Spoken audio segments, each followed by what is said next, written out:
ایک پہلے یہ والے لے لیتے ہیں. ایک بچے نے پوچھا ہے کہ کسی کے پاس 10-15 تولہ سونا ہو لیکن کیش بالکل بھی نہ ہو تو زکوٰۃ کیسے ادا کرے گا؟ دیکھیں اس صورت میں سونے کے ذریعے ہی زکوٰۃ ادا کرے گا. وہ یوں کر لے کہ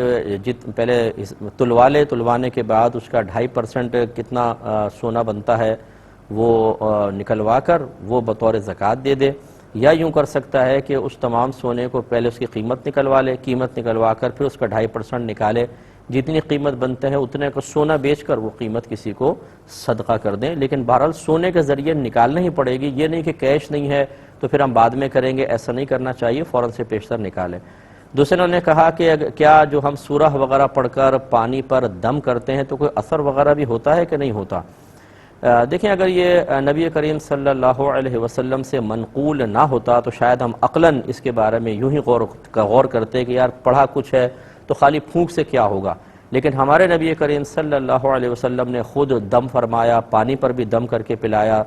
ویسے بھی لوگوں پر دم کیا ہے. تو اس کا مطلب ہے کہ جب کوئی پاکیزہ کلام پڑھتے ہیں تو اس سے منہ میں یا زبان میں ایک تاثیر پیدا ہوتی ہے, اور جب انسان پھونک مارتا ہے تو وہ پڑھی ہوئی کی جو تاثیر ہے, برکت ہے, وہ پھونک کے ذریعے دوسری چیز تک پہنچتی ہے. یہ تصور خود نبی کریم صلی اللہ علیہ وسلم نے ہمیں دیا ہے, لہٰذا اس پر یقین رکھنا چاہیے. تیسرا یہ کہ کہنا نے کہا کوئی شخص غصے میں بھی وہ کہتا ہے میں تجھے طلاق دیتا ہوں, طلاق طلاق, تو کتنی طلاقیں واقع ہوں گی؟ دیکھیں اس میں اب دو رائے ہو سکتی ہیں. پہلا تو یہ کہ چونکہ ماقبل قرینہ ہے کہ میں طلاق دیتا ہوں, یہ قرینہ ہے کہ وہ طلاق دینا چاہتا ہے, پھر آگے طلاق طلاق اس نے کہا, تو اس سے 3 طلاقیں واقع ہونی چاہیے. اور بعض اس میں یہ کہتے ہیں کہ پہلے والی میں چونکہ نسبت موجود ہے, بیوی کو اگر اس نے کہا کہ میں تجھے طلاق دیتا ہوں اور پھر دو لفظ کہیں طلاق طلاق, ان میں نسبت شامل نہیں کی گئی, یعنی بیوی کو کی طرف منسوب کرنا نہیں پایا گیا, تو شوہر سے اس کی نیت معلوم کی جائے. اگر وہ کہتا ہے کہ میں نے بیوی کو طلاق دینے کی نیت سے کہیں تو پڑے گی, اور ورنہ نہیں پڑے گی. لیکن زیادہ قوی بات یہی ہے کہ جب لفظ طلاق خالی کہا جائے اور اس کے ساتھ سیاق و سباق میں کچھ نہ ملایا جائے, لیکن وہاں پہ کوئی ایسا قرینہ موجود ہو جس سے ظاہر ہو کہ یہ بیوی کو طلاق ہی دینا چاہتا تھا, تو پھر وہ طلاق بالکل واقع ہو جائے گی. جیسے مثال کے طور پہ بیوی مطالبہ طلاق کر رہی ہو, مجھے طلاق دے دو, اور اس نے جواب میں کہا طلاق طلاق طلاق, تو یہ چونکہ مطالبہ طلاق کے جواب میں طلاق کہا, اب اس میں کوئی نسبت نہ بھی ہو تو یہ قرینہ ہے اس بات کا, بیوی کا مطالبہ طلاق اس بات کا قرینہ ہے کہ اس نے طلاق کی نیت سے کہا ہے. اب اگر یہ لاکھ قسمیں کھائے کہ میری نیت طلاق دینے کی نہیں تھی, تب بھی طلاق واقع ہو جائے گی. ایک بچے نے کویسچن کیا ہے کہ یہ انبیاء اور اولیاء کی حیات برزخیہ میں کیا فرق ہوتا ہے؟ دیکھیں مسئلہ یہ ہے, برزخ کو پہلے تصور عام لوگوں یہ سمجھ لیں کہ جب ہم مرتے ہیں تو ہمارے مرنے کے بعد سے لے کر بروز قیامت اٹھنے تک کا جو عرصہ ہے وہ عالم برزخ کہلاتا ہے. برزخ کا معنی ہوتا ہے رکاوٹ, چونکہ یہ آخرت کے لیے اٹھنے کے سلسلے میں ایک بیچ میں رکاوٹ آ جاتی ہے, اس لیے اس کو عالم برزخ کہتے ہیں. اور اس عالم برزخ میں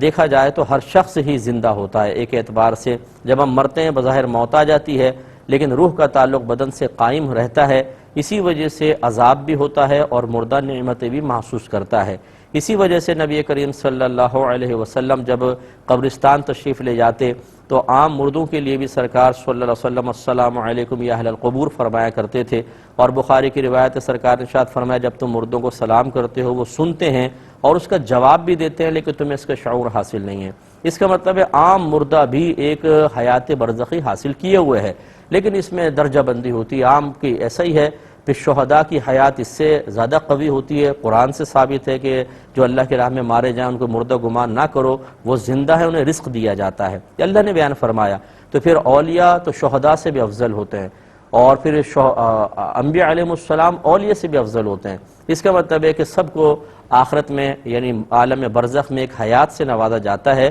لیکن اس حیات کا صحیح شعور ہمیں اس لیے حاصل نہیں ہوگا کہ اس کی تفصیل نہیں بتائی گئی ہے. صرف ہمیں یقین ضرور رکھنا ہوگا کہ انبیاء علیہ السلام بہترین حیات میں ہوتے ہیں جو اولیاء اور شہداء کی حیات سے بھی افضل اور اولیٰ ہوتی ہے. لیکن چونکہ ہمارے نبی کریم صلی اللہ علیہ وسلم نے اس قسم کے غیبی معاملات کی تفصیل بیان نہیں کی ہے تو ہم اس پر زیادہ کلام نہیں کر سکتے ہیں. لیکن انبیاء علیہ السلام کے حیات بہرحال اولیاء کے حیات سے کامل و اکمل ہوتی ہے. یہ کویسچن بچی نے کیا تھا کہ اگر کوئی مغرب کے فرائض سے پہلے بھولے سے اس کی سنتیں پہلے ادا کر لے,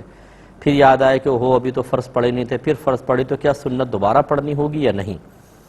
دیکھیں جو رکعتوں میں ترتیب ہے یہ نبی کریم صلی اللہ علیہ وسلم کی طرف سے ہی منقول ہے اور اسے اسی ترتیب سے ادا کرنا چاہیے، ورنہ تو پھر ہر شخص اپنی مرضی کے مطابق عشاء کے فرض سے پہلے ساری سنت نوافل وغیرہ اور وطر پڑھ لے اور پھر بعد میں عشاء کے فرائض پڑھے، اور اس طرح سنت فجر پہلے جو ظہر کی سنتیں پہلے پڑھ لے تاکہ چلو بعد میں فرض پڑھ کے اپنے گھر بھاگ جاؤں، تو پھر وہ جو ایک طریقہ کار اللہ کے نبی نے ہمیں دیا ہے اس سنت متوارثہ میں فرق پیدا ہوگا اور یہ چیز مناسب نہیں ہوتی، اس لیے حکم شرعی ہوگا کہ وہ فرائض ادا کرنے کے بعد ان سنن کو دوبارہ پڑھ لے، اس کو محل سے ہٹائیں نہیں۔ ایک انہوں نے کہا کہ اگر کوئی شخص انتقال کر جائے اور اس کے مصنوعی دانت لگے ہوں تو کیا وہ دانت ہٹا دینے چاہیے یا ایسی رہنے دیں؟ دیکھیں ایک تو ہوتا ہے کہ بتیسی ہوتی ہے کہ اس کو آپ آرام سے نکال سکتے ہیں اور اس سے کوئی نقصان نہیں ہوگا، مردے کو تکلیف نہیں ہوگی، درد نہیں ہوگا، تو اسے آہستگی سے نکال لیا جائے، یہی بہتر ہے۔ لیکن اگر جو فکس دانت ہوتے ہیں جن کو نکالنے میں یقینی سی بات ہے اس کو توڑنا پڑے گا، کھینچنا پڑے گا، اس کو ویسے رہنے دیں، اس سے غسل پہ بہرحال کوئی فرق نہیں پڑتا ہے۔ ایک انہوں نے کہا کہ جو رمضان میں لوگ انتقال کر جاتے ہیں کہتے ہیں کہ ان کا کوئی حساب و کتاب نہیں ہوگا اور ان کو عذاب نہیں ہوگا، تو کیا یہ اسی طرح ہوتا ہے؟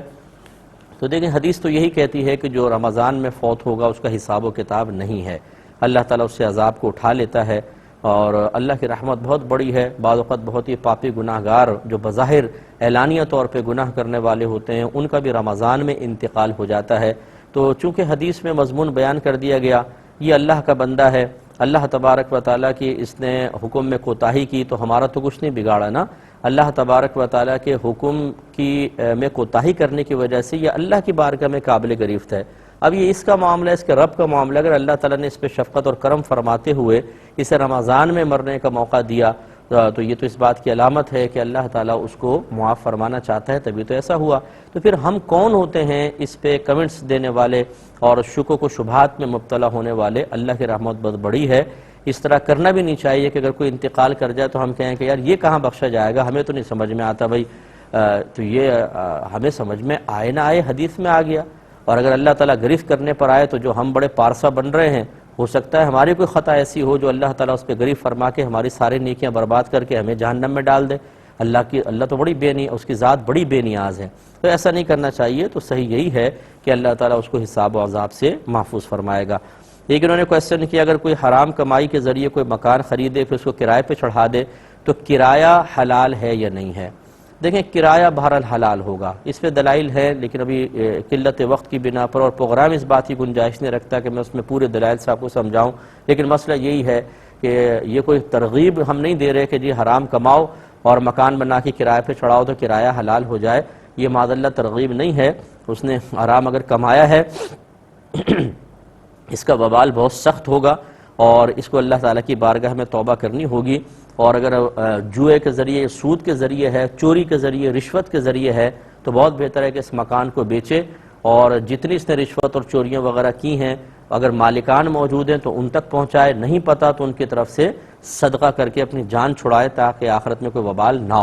ہونا یہی چاہیے۔ لیکن فرض کر لیں اگر وہ مکان بنا کے کرائے پہ چڑھاتا ہے تو کرایہ بہرحال حلال ہے، اس مکان کا حرام پیسے سے بننا اس کرائے کے اندر حرمت کی صلاحیت نہیں کروا دے گا کہ وہ کرایہ بھی حرام ہو جائے، وہ کرایہ بہرحال اس کے لیے جائز ہوگا۔